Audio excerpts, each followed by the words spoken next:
Esto es Agronegocios Sostenibles. Agronegocios Sostenibles. Un espacio para pensar el agro, analizar sistemas de producción, mercados, tendencias, inversiones y oportunidades para darle valor al sector. Con la conducción de Gastón y Matías. Bienvenidos. Buenas. Podcast número 5. Acá estamos tratando, soy Gastón, cofundador de la consultora, en este espacio para pensar el agro. Vamos a tratar un tema que generalmente está la producción en este país está volcada de esta forma, y es alquileres. Así que Matías va a hacer un desarrollo. Hola, ¿cómo están? Saludo a Matías, también socio fundador de la consultora en gestión integral agropecuaria. Y como lo que nosotros decimos que somos nos lleva, vamos a tratar la parte de arrendamiento desde el punto de vista teórico-práctico y vamos también a trasladarlo a parte de números y estrategias a definir. Un juego financiero. Exactamente. El arrendamiento, bueno, como todos sabemos, hay una persona que es propietaria de un inmueble rural, básicamente agrícola, ganadero, y hay un productor, un empresario agrícola que alquila esa superficie para explotarla y producirla. ¿Qué es lo que dice nuestro Código Civil? El Código Civil determina que un contrato de arrendamiento tiene que tener como un plazo mínimo 3 años y un plazo máximo de 10 años. Ahora, a veces pasa que en la práctica nos encontramos que todos los contratos se celebran solamente el plazo mínimo de 1 año. Y ustedes dirán, ¿por qué pasa esto? El espíritu del Código Civil, cuando uno lo trae y lee un poquito, tiene su sentido y es algo que al menos nosotros compartimos, es que lo que busca en 3 años es que se cumpla un ciclo productivo y económico y donde se garantice el correcto uso y explotación de los recursos naturales, es decir, tratando de que se haga un manejo, una rotación de cultivo adecuada, no solo para sacar un rédito económico de ahí, sino también busca que el propietario, en este caso, mantenga su recurso en un nivel aceptable para poder seguir explotándolo. Eso es lo que dice el Código Civil, plazo mínimo 3 años, porque se estima, hay otros autores que dicen que el plazo mínimo debería ser 5, pero bueno, si uno dice 3, uno dice 5, pero en nuestra práctica se celebra en 1, ustedes dirán ¿por qué?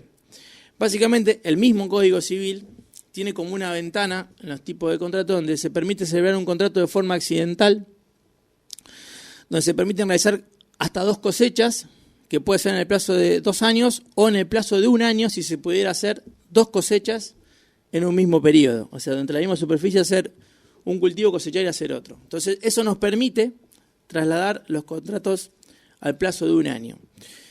Podemos compartirlo o no, lo ideal para mí, o para nosotros en realidad, sería que se pueda hacer un contrato más largo, obviamente, por varias cuestiones. La primera e importante es para cuidar los recursos, que se haga un adecuado manejo del cultivo, de los recursos, una adecuada rotación. Y por otro lado, para que el productor tenga esa posibilidad también de hacer un ciclo económico prolijo, no solo estar atado al resultado de una campaña.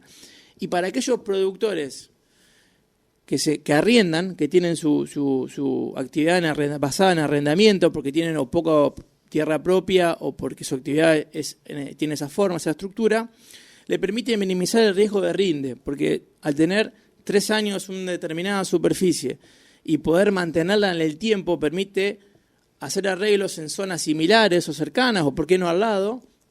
Entonces te permite tener todo el cúmulo de producción en una misma zona con una estimación promedio particular, minimizando el riesgo de la inversión. Y a su vez bajando los costos fijos. Exactamente, porque tiene todo cerca, la logística más cerca.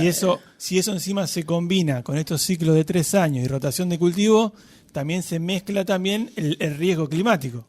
Algo interesante que cuando yo investigaba y preparábamos este tema, me surgió fue que en los capítulos anteriores, cuando hablaste de trigo, que dijiste de que el momento adecuado de implantación para bajar el costo tenía que ser después de una lluvia o antes de una lluvia para que se utilice menos fertilizante y demás.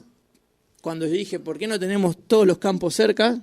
Sería una buena opción para valorar eso también, porque no es lo mismo tener el trigo acá y tenerlo a determinada cantidad de kilómetros o tenerlo en la zona como para poder hacerlo al mismo momento. Ahí se contrapone con tema riesgo también. O sea, hay que jugar ahí O sea, disminuye el costo fijo, pero aumenta el riesgo al tener todo en el mismo. En la Exactamente. misma zona. O sea, Eso es una. Hay que evaluar un promedio, digamos.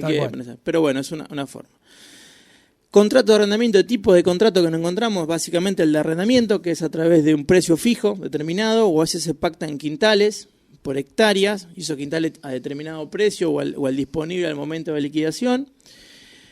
Puede ser también un pago en especie, que se puede acordar con el propietario, un pago en especie, o sea, se puede pagar en granos, no como canje, sino el pago del arrendamiento en granos. O se puede hacer un contrato de parcería, que es cuando el propietario conjuntamente con el productor comparten los frutos de ese cultivo y van a porcentaje.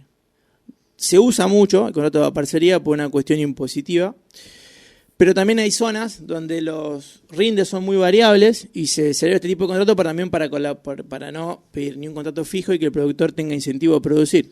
Eso generalmente sucede en lugares donde no hay mucha demanda de parte de quienes arriendan, entonces el dueño se tiene que adaptar. En zonas que son muy atractivas, quien elige es el dueño. Exactamente, cuestión de oferta y demanda, o primera línea y segunda línea. Y riesgo, que ahí también ahí siempre está metido el riesgo. Así es. Esos son los tipos de contratos que existen. Las diferencias básicamente se encuentran en la parte impositiva. Respecto al IVA y ganancias, el contrato de arrendamiento está exento de IVA, no se paga IVA por el contrato en sí. Lo que sí, si el contrato se arregla en granos o en quintales o el productor acuerda entregar granos al propietario, al momento de que el propietario venda los granos, tributa IVA por esa venta, pero el hecho imponible es a la venta de los granos recibidos en concepto de alquiler y no del alquiler en sí. Respecto de ganancias, sí, cuando uno registra un contrato de arrendamiento, tiene que ir pagando ganancias en base al devengamiento, independientemente de cómo sea el acuerdo entre partes del pago. Es decir, si yo hago un contrato de julio a junio, yo por los meses de vengado a diciembre, 31 de diciembre, tengo que tener el concepto de ganancia por haya cobrado o no esos alquileres. Y con respecto a ingresos brutos, el contrato de arrendamiento depende de cada jurisdicción. Básicamente en la provincia de Buenos Aires tenemos un 5% de alícuota sobre el concepto del canon de alquiler. En cambio, el contrato de parcería, que es en el que se comparten los frutos, no tributa IVA de la misma forma, no paga ganancias porque es un contrato que va a pagar ganancias a la venta. Es lo mismo sucede que con el IVA. En arrendamiento, la ganancia se produce al momento de que el propietario vende el porcentaje recibido en pago del alquiler. Y con respecto a ingresos brutos, al no haber una venta, el contrato en sí no está alcanzado por ingresos brutos. Entonces, básicamente... Y a su vez, hay algún gasto también que quien alquila evita. Exactamente. El gasto final sería. Entonces, de esa forma, se utiliza el contrato de parcería por una cuestión fiscal impositiva, pudiendo, entre partes, privadamente acordar otro tipo de cuestiones. Lo interesante es que cuando se reciben granos, o sea, se acuerda un contrato en especies, el que recibe tiene que estar inscripto en el RUCA, ¿sí? En el Registro Único de Comercializadores de Agropecuarios, de granos, y lo mismo en el contrato de parcería. Y los contratos se deben registrar en el CISA, para FIP, todos los contratos deben estar registrados en ambos casos. Bueno, yo lo que quiero proponer es un juego respecto a cuándo pagar el alquiler. A ver, vamos a hacer una simulación entre una persona nueva al mercado de granos, a lo que es producción, entre una persona de otro rubro, una persona que hace su primer aporte. Y la pregunta es, ¿cuándo pagamos el alquiler? ¿Cuál sería la opción? Y lo quiero presentar con una cuestión financiera, cuestión que quizás no estamos tan involucrados los empresarios del campo, pero que se torna fundamental cuando uno ve los índices. En este caso lo que planteo es, para hacerlo bien simple, una soja de primera, con un arrendamiento de 17 quintales por hectárea, y eso nos da la posibilidad de pagarlo de manera anticipada, de manera adelantada, que sería en mes de julio, agosto, o la posibilidad de hacerlo en abril, mayo, a cosecha. Y hay varias cosas que empiezan a conjugarse. Para que tenga una referencia, este año a mí me da un rendimiento de indiferencia a una soja de $320 de 32 quintales.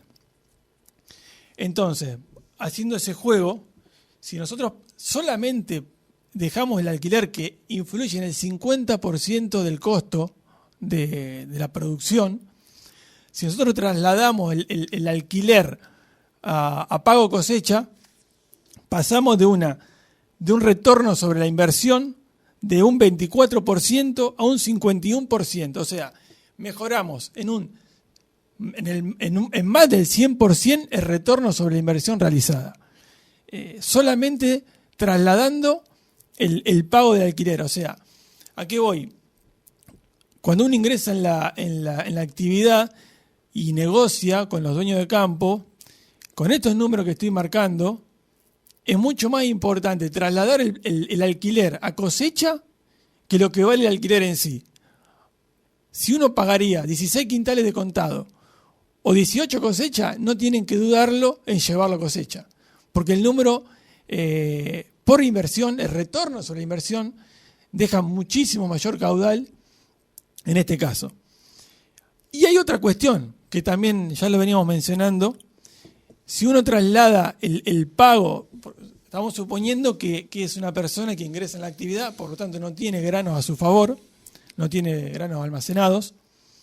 Si uno traslada el pago a cosecha, es el momento donde surgen dentro de los precios históricos, por una cuestión de volumen, los precios mínimos del año.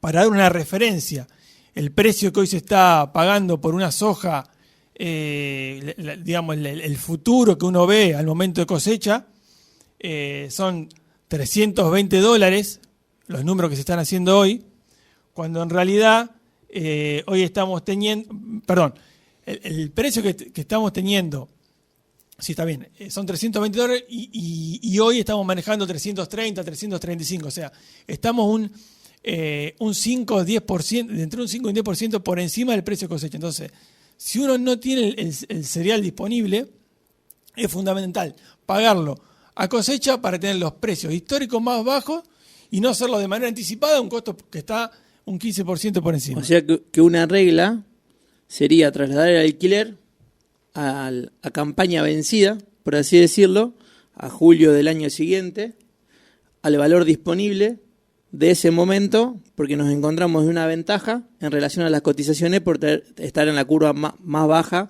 por la cuestión de haber mucha oferta. Y otra cosa más, me puse a jugar un poquito más. Dije que el costo del alquiler representa el 50% de la producción total. Por lo tanto, si nosotros esa plata, en vez de pagarla de manera contado para ingresar en el campo, la utilizamos para comprar todo lo que es todo lo que falta, que son las semillas, que es todo lo que es la parte de servicios de maquinaria, la parte de insumos, la parte de comercialización y flete, lo trasladamos a esa plata para pagar de contado todo este tipo de servicios y productos. Imaginen cómo podríamos negociar esos valores, digamos. Ahí tendríamos una quita importante o un poder de negociación interesante a la hora de los insumos. Aumentando muchísimo el poder de negociación con plata que tendríamos volcada hacia un alquiler que no tendría sentido. Entonces, que la regla general, sin duda, es trasladar el pago del alquiler hacia cosecha. Y jugando un poquito más todavía, imaginen lo que sería este número si estamos hablando de un doble cultivo y que a su vez estamos teniendo un ingreso a fin de año, sería medio año calendario con la cosecha de arveja y trigo o trigo, estamos teniendo un ingreso sin haber pagado el alquiler. O sea, el número que yo marqué, que es del 100% de retorno sobre la inversión respecto al forma de pago, sería aún superior tomando un doble cultivo. Eso fue el juego que armé a nivel financiero. Ahora, después hay que ver el mismo aspecto a nivel productivo. El recurso más limitado que tenemos es la tierra. Si nosotros que somos arrendatarios nos ponemos a evaluar eso, nos damos cuenta que teniendo esa limitante en lo que es tierra, no podemos desaprovechar lo que es agua y energía y luz. Estamos apostando a un cultivo como la soja, como el maíz de primera.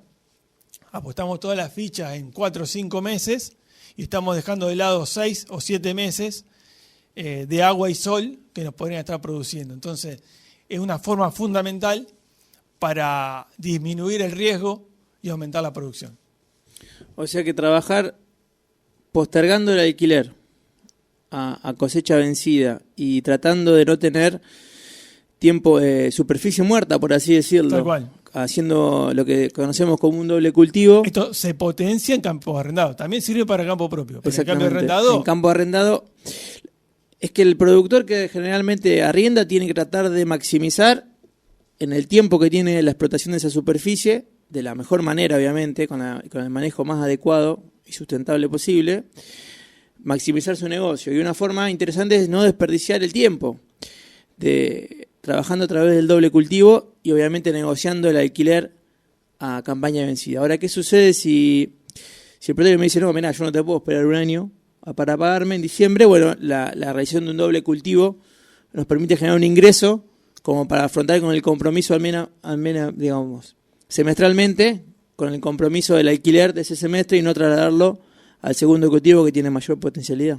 Tal cual, tal cual. Son todas estrategias financieras más allá de la parte de producción que terminan haciendo el número. Y vuelvo a insistir, si nosotros logramos hacer nuestras cuentas, nuestro margen, con determinado nivel de alquiler, posicionarnos a futuro, ya evaluando el histórico ¿cómo te puedo explicar? Si el histórico está en la parte más baja, en el disponible, a la fecha de junio-julio, y nosotros tenemos de antemano tomado una posición por un valor por arriba, con el compromiso, con el grano que tenemos comprometido para el alquiler, estaríamos ganándole sobre un traslado financiero que ya habíamos realizado. Es tratar de evaluar el gráfico y tratar de vender siempre en el tercio superior. La clave de lo que nosotros planteamos y encontramos siempre es que los negocios se hacen fuera de la producción. O sea, la producción es el camino, pero los negocios se hacen afuera, pensando a futuro, cómo negociar, cuál es la mejor forma. En este país tenemos un tipo de cambio, o sea, tenemos dos monedas, o sea, tenemos el peso y el dólar, un precio atado al dólar, también hay que evaluar en esas cuestiones el dólar a futuro. Si nosotros arreglamos un alquiler en pesos, hay que ver también cómo juega el dólar a futuro para ver cuál sería la mejor posición que tendríamos que tomar para también sacar un provecho financiero ahí. Y todo esto va de la mano que si nosotros mejoramos los números por fuera de la producción, a la hora de producir el manejo puede ser mucho más sustentable. Así que bueno, esperemos que hayamos portado algunas ideas, algún concepto, y nos vemos en el próximo episodio. Antes que nada, invitarlos. Nosotros de la consultora realizamos el servicio de todos este tipo de estrategias, posiciones a futuro y demás. Cualquier consulta, duda, asesoramiento que necesiten, no duden en contactarnos a través de nuestras redes, que vamos a estar ahí. Muchísimas gracias. Un saludo. Esto fue Agronegocios Sostenibles. Sumate a este espacio a través de nuestras redes. Nos vemos en una próxima emisión.